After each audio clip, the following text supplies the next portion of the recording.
अस्सलाम वालेकुम व्यूअर, सैयद सफ़ी पीरज़ादा। उम्मीद है कि आप खैरियत से होंगे। मैं एयरपोर्ट के लिए निकल रहा हूँ। जब हम एयरपोर्ट जा रहे होंगे तो रास्ते में एक दो बहुत इंपॉर्टेंट चीज़ें हैं, वो आपके साथ डिस्कस करना चाह रहा हूँ। सी यू। तो फिर दो तीन चीजें जो मैं आपके सामने रखना चाह रहा था वो ये कि चंद एक एड्स टीवी पे आ रहे होते हैं जिसको मैं देखता हूँ तो काफी उनके इंटेंशन पे मुझे शक नहीं है जिस इंटेंशन से एड्स बनाए जा रहे हैं, लेकिन द इशू इज कि जो मैसेज वहां दिया जा रहा है मुझे लगता है एट टाइम्स वो काफी हर्ट करने वाला हो सकता है, तकलीफ देह हो सकता है बहुत सारी कम्युनिटीज के लिए। फॉर एग्जाम्पल, मैं सबसे प्राइम एग्जाम्पल जो मेरे जहन में आती है वो है पोलियो के हवाले से बनाए जाने वाले ऐड। आप ये देखते हैं कि लोगों को वो मोटिवेट करना चाह रहे होते हैं कि किस तरह नुकसानदेह हो सकता है लोग अगर पोलियो के कतरे अपने बच्चों को ना पिलवाएं, उनके बच्चों के लिए परेशानी का बाइस बनेंगे। लेकिन जिस तरीके से ये दिखाया जाता है कि वो बच्चे जो अल्लाह ना करे इस वजह से पोलियो के मर्ज में मुब्तला हो जाए कि उनके वालिदैन ने उनको कतरे नहीं पिलाए, तो एक तरह से उनकी जिंदगी खत्म। अब वो मजबूर हो गए, अब वो लाचार हो गए, अब वो अपना कोई काम खुद कर ही नहीं सकते, अब हमेशा के लिए किसी ना किसी के सहारे की जरूरत पड़ेगी उनको। जबकि ऐसा तो नहीं है।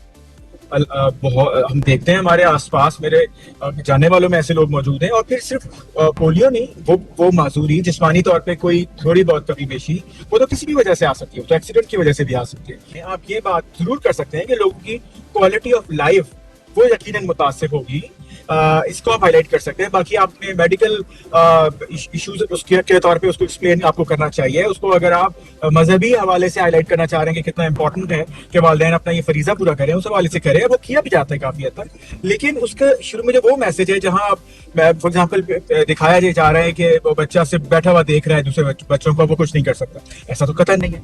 अब वो बच्चे जो ऑलरेडी इस चीज से गुजर रहे हैं, उनको उनके दिल पे क्या गुजरेगी, उनको क्या मैसेज दिया जा रहा है कि बस उनकी जिंदगी खलास? नहीं, ऐसा तो नहीं। हाँ, आप उसी मैसेज को कोई इस तरीके से दें कि जो बच्चे ऑलरेडी इससे या जो लोग इस सूरत हाल से गुजर रहे हैं वो भी कोई मोटिवेशन पाएं। हाँ, उनको एक अफसोस दुख तो जरूर होगा कि उनके वालिदैन ने काश उनको पोलियो के कतरे पिलाए होते या काश ये ऐसा ना होता। ये वाली चीज तो नेचुरल नॉर्मल है, आएगी, लेकिन उनको अपनी जिंदगी बेमकसद होने का एहसास ना हो। ये मैं चाह रहा था आप इस पर गौर करें। सिमिलरली मैं देखता हूँ कि कहीं कैंसर के इलाज के हवाले से जो एड्स बन रहे होते हैं उसमें भी मुझे कहीं ना कहीं फील आती है बहुत ज्यादा मायूसी और परेशानी। और वो भी है, नो डाउट परेशानी की बात तो है, लेकिन अगेन लोगों को वो जो एक फाइट करने के लिए जो मोटिवेट करने का एक मैसेज होना चाहिए, एक उनके अंदर जज्बा पैदा करने की एक कोशिश होनी चाहिए, वो मुझे नजर नहीं आती।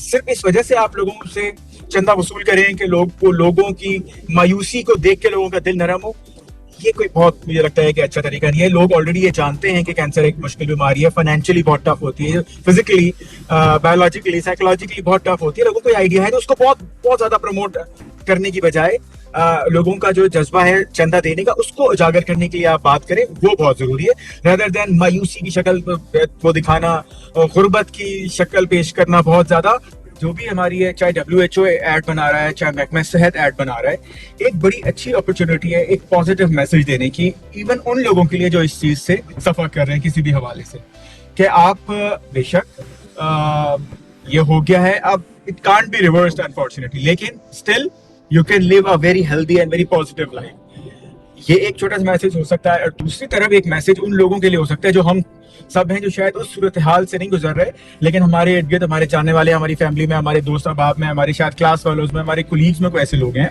तो हम उनको कैसे सेंसिटिवली डील कर सकते हैं, उनको कैसे मोटिवेटिंगली उनसे बात कर सकते हैं, उनको कैसे ये एहसास दिला सकते हैं कि आपकी जिंदगी खत्म नहीं हो गई। जी, हम एयरपोर्ट पहुंच गए। मैं अपनी बात जस्ट कंक्लूड करना चाह रहा हूँ, वो ये कि मीडिया ये भी लोगों को ट्रीट करे कि अगर किसी वजह से कोई शख्स पर्सन लिविंग विद डिसेबिलिटी है, चाहे वो देख नहीं सकता या सकती, चाहे वो चलने में मुश्किल होती है, चाहे सुनने में, तो उनको बेचारगी का एहसास नहीं दिलाना। आपको उनको ये एहसास नहीं दिलाना कि वो मजबूर हैं या वो किसी से कम है। ब्रदर, उनके साथ कैसे सेंसिटिवली हम डील करें कि वो अपने आप को एक इक्वल शहरी, एक इक्वल पर्सन के तौर पे कंसिडर करें और समझें और हिम्मत रखें।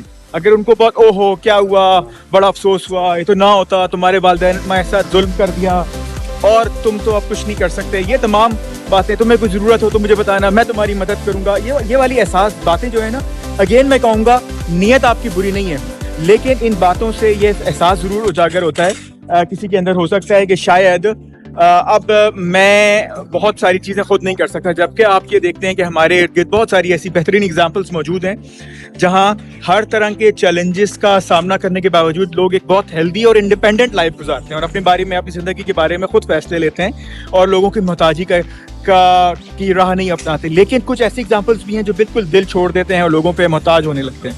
تو یہ میرا میسج تھا. انشاءاللہ اگلے بلاگ میں پھر ملاقات ہوگی. Take care. اللہ حافظ. پاکستان زندہ باد.